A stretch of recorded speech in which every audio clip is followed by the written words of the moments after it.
ഇതിപ്പോ കല്യാണരാമൻ സിനിമയിൽ ഇന്നസെന്റ് ചോറ് വിളമ്പിയ ഒരു കോമഡി സീൻ ഉണ്ട് കേട്ടോ. ഇപ്പൊ അതേപോലെ ആയിട്ടുണ്ട് ഇറാനിലെ അമേരിക്കയുടെ യുദ്ധം. അതായത് ആദ്യം ചോറ് വിളമ്പട്ടെ മോര് കൂട്ടി കഴിക്കാനും ചോദിക്കുമ്പോൾ വേണ്ട എന്ന് പറയും. അവസാനം ഞാൻ ചോറ് വിളമ്പുന്നില്ല എന്നും പറഞ്ഞ് പോകുന്ന സമയത്തെ അല്ല എനിക്ക് ചോറ് വേണം എന്ന് പറഞ്ഞ അവസ്ഥ. ഇതെങ്ങനെ കണക്ട് ചെയ്യുന്നെന്ന് പറഞ്ഞില്ല. ഇന്നലെ വൈറ്റ് ഹൗസിൽ വെച്ചിട്ടുണ്ടായിരുന്ന ഒരു പ്രസ് കോൺഫറൻസിൽ നമ്മുടെ ട്രംപ് ഒരു കാര്യം പറഞ്ഞിട്ടുണ്ട്.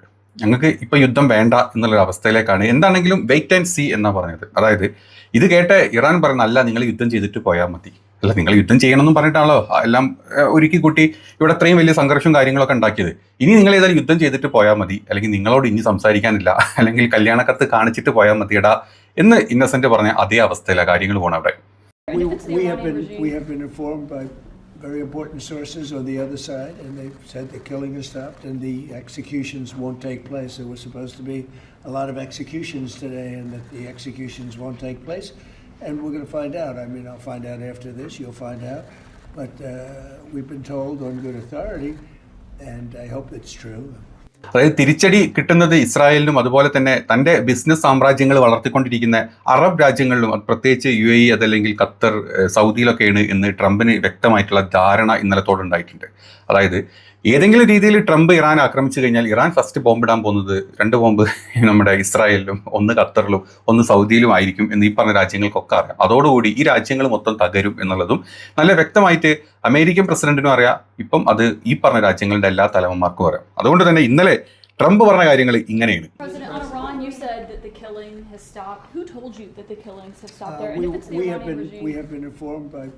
Very important sources on the other side, and they've said the killing has stopped and the executions won't take place. There was supposed to be a lot of executions today, and that the executions won't take place. And we're going to find out. I mean, I'll find out after this. You'll find out. But we've been told on good authority, and I hope it's true. Who knows, right? Who knows? We've seen the body bags, so how do you trust them? No, you've seen that over the last few days, and they said people were shooting at them with guns and they were shooting back, and you know, it's one of those things. But they told me that there'll be no executions, and so I hope that's true. Does this mean military action is now off the table against Iran? Well, we're going to watch it and see what the process is, but we were given a very good statement by people that are aware of what's going on. Are they still considering military action? When they say no executions, everyone is talking about a lot of executions were taking place today. We were just told no executions. I hope that's true. That's a big thing. ഇറാനിലെ പ്രതിഷേധക്കാർക്കിടയിലെ കൊലപാതകങ്ങളും വധശിക്ഷകളും നിർത്തിവെച്ചതായി തനിക്ക് വിവരം കിട്ടിയിട്ടുണ്ട്. അതുകൊണ്ട് തൽക്കാലം ഇനി ഒരു യുദ്ധത്തിനോട്ട് move ചെയ്യണോ എന്നുള്ള ചിന്തയിലാണെന്നാണ് പുള്ളി പറഞ്ഞത്. ഈ ഇറാനിന് അവർ പറഞ്ഞത് ഞങ്ങൾ ഇതുവരെ അങ്ങനത്തെ ഒരു പരിപാടിയില്ല, ഞങ്ങൾ ഇവിടെ പ്രശ്നങ്ങൾ ഉണ്ടാക്കി അത് ഞാൻ മൊസാദ് തീവ്രവാദികളാണെങ്കിലും വേണ്ടില്ല, CIA തീവ്രവാദികളാണെങ്കിലും വേണ്ടില്ല, സ്വന്തം രാജ്യത്തെ ആളുകളാണെങ്കിലും വേണ്ടില്ല, ഇവിടുത്തെ ആ ഒരു ഭരണാവസ്ഥക്കെതിരെ തിരിഞ്ഞ് അല്ലെങ്കിൽ അതിനെതിരെ ഈ പ്രശ്നങ്ങളൊക്കെ ഉള്ള സമയത്ത് എന്തെങ്കിലും പ്രശ്നം ഉണ്ടാക്കുന്ന ആളുകളെ ഞങ്ങൾ ഇനിയും തീർത്തുകൊണ്ടിരിക്കും. അതിനിപ്പോൾ അമേരിക്കക്ക് അങ്ങനെ ഒരു അറിവ് എവിടെ നിന്ന് കിട്ടിയെന്ന് ഞങ്ങൾക്കറിയില്ല എന്നാണ് ഇറാൻ പറഞ്ഞിട്ടുള്ളത്. My message is do not repeat the same mistake that you did in June. You know, if you try a failed experience, you will always get the same result. And determination also cannot be bombed. Now, Iran has proved to be ready for negotiation, for diplomacy. We have proved that in the past 20 years, in 2015, and will be again in 2025, every single time. But it was the US who always escaped from diplomacy, who cut the diplomacy short and opted for war. അതുകൊണ്ട് തന്നെ ഇറാനെതിരെയുള്ള സൈനിക നടപടികളെ പറ്റി താൻ ചിന്തിച്ചിട്ട് പറയാം, തള്ളിക്കളഞ്ഞിട്ടില്ല, ചിന്തിച്ചിട്ട് പറയാം, കാത്തിരുന്ന് കാണാം, വാച്ച് ആൻഡ് സീ എന്നാണ് നമ്മുടെ ഇന്നലത്തെ ട്രംപിന്റെ അവകാശവാദം.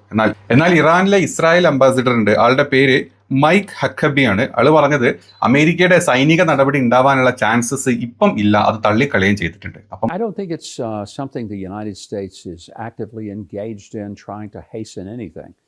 It's a matter of respect, and this is how President Trump has framed it.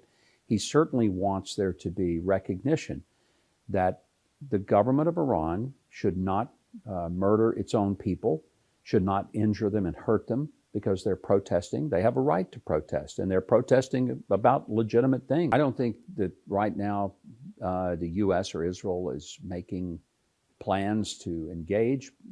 I don't know what may happen. I simply don't know. I would be totally out of my league if I said, here's what will happen. We don't know. But I'm not hearing anything at this point where America is preparing to engage militarily. If they change their mind, I'm sure they'll tell us all.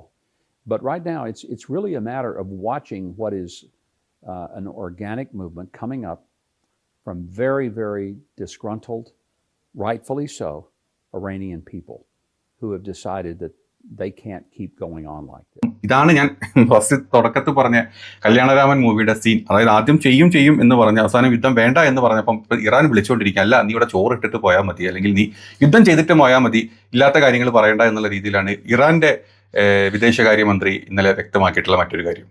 അതുമാത്രമല്ല, ഇറാനെ ഈ ചർച്ചയിലേക്ക് വിളിച്ചിട്ടുണ്ടെങ്കിൽ ആ ചർച്ചയ്ക്ക് വിളിച്ച സമയം കൊണ്ട് വിദേശകാര്യ നയതന്ത്രപരമായിട്ട് കാര്യങ്ങൾ തീക്കാം, അതല്ല യുദ്ധം ചെയ്യല്ല വേണ്ടത് എന്നും കൂടെ അവർ കൂട്ടിച്ചേർക്കുന്നുണ്ടായിട്ടുണ്ട്. അതായത് ഒരു രാജ്യത്ത് ഒരു പ്രശ്നം ഉണ്ടെങ്കിൽ ആ രാജ്യത്തെ പ്രശ്നങ്ങൾ തീർക്കാൻ അവിടുത്തെ ആൾക്കാർക്ക് അറിയാം, അതല്ലെങ്കിൽ അവിടെ ഒരു പ്രതിപക്ഷം ഉണ്ടാവണം, ആ പ്രതിപക്ഷം ഉണ്ടെങ്കിൽ അത് അവിടുത്തെ ജനങ്ങളും തമ്മിൽ തീർത്തോളും. അതിന് എന്തിനാണ് അമേരിക്കയും പറഞ്ഞ ഇസ്രായേലും ഇടങ്കോലിടുന്നത് എന്നുള്ളത് നമുക്ക് എല്ലാവർക്കും വ്യക്തമാണ്. ഒരു കാര്യം ചിന്തിച്ചാൽ മതി, അമേരിക്കയ്ക്ക് എന്നു മുതലാണ് ഇറാനോട് ഇത്ര സ്നേഹം, ഇറാനിലെ ജനങ്ങളോട് ഇത്ര സ്നേഹം?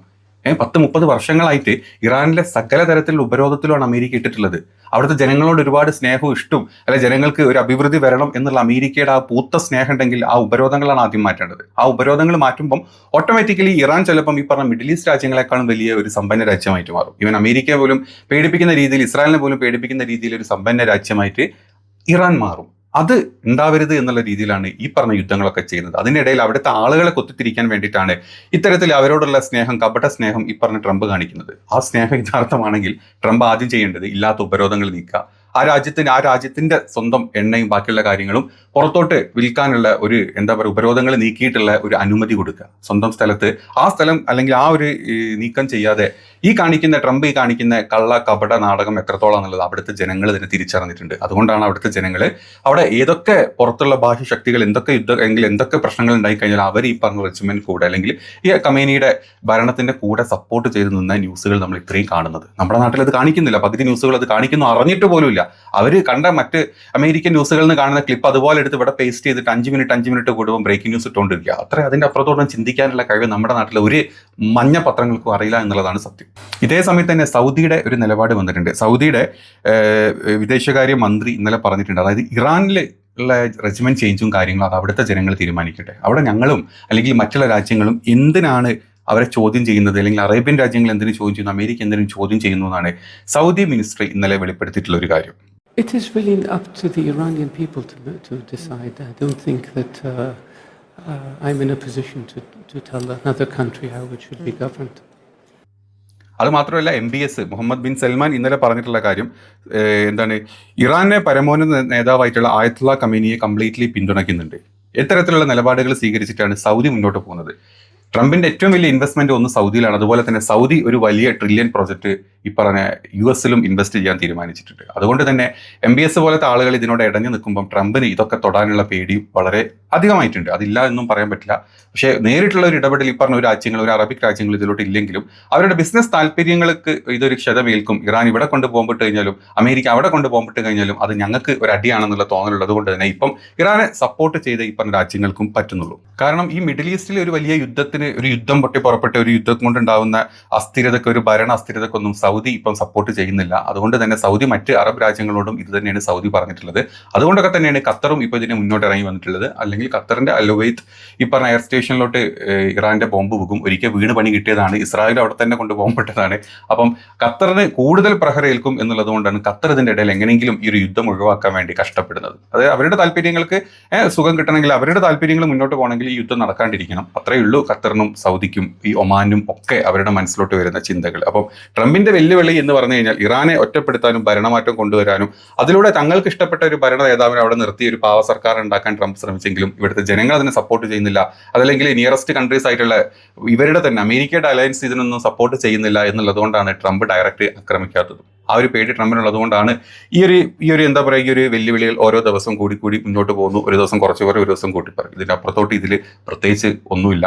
യുദ്ധം പൊട്ടിപ്പുറപ്പെട്ട് കഴിഞ്ഞാൽ അത് മിഡിൽ ഈസ്റ്റിൽ മൊത്തം ബാധിക്കും. ഈ പറഞ്ഞ ഇറാനിലും അല്ലെങ്കിൽ ഇസ്രായേലിലും മാത്രമല്ല സകല മിഡിൽ ഈസ്റ്റ് കൺട്രീസിലും ബാധിക്കും. അത് നമ്മുടെ വിദേശികളായിട്ടുള്ള അവിടേക്ക് പോയിട്ടുള്ള ആളുകൾക്കും പ്രവാസികൾക്കും സകലർക്കും എണ്ണയുടെ വില കൂടിയിട്ടും സ്വർണത്തിന്റെ വില കൂടിയിട്ടും മൊത്തം രാജ്യങ്ങളിൽ ലോകത്തിന്റെ ക്രമങ്ങളിൽ തന്നെ ഒരു വലിയ ബുദ്ധിമുട്ട് ഈ ഒരു യുദ്ധം ഉണ്ടാക്കും എന്നുള്ളത് സത്യമാണ്. അപ്പം യുദ്ധം ഒന്നിനും ഒരു പരിഹാരമല്ല.